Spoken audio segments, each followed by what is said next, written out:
Pemakaman pasien COVID-19 berada di wilayah Buntu Datu, Kecamatan Mengkendek, Tanah Toraja. Jenazah dimakamkan oleh puluhan warga tanpa menggunakan alat pelindung diri, APD.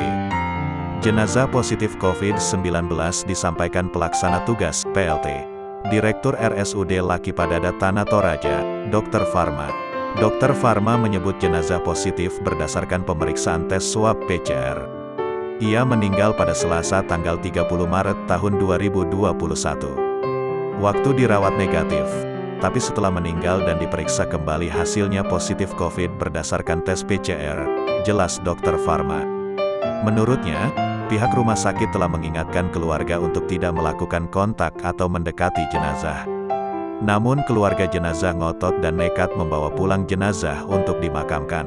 Sementara anak pasien yang meninggal, Kodel mengatakan, pemakaman dilakukan oleh warga lantaran kesal terhadap tim Satgas dan pihak RSUD Laki Padada. Di mana, tim Satgas tak hadir di lokasi saat proses pemakaman akan dilakukan pada Rabu tanggal 31 Maret tahun 2021.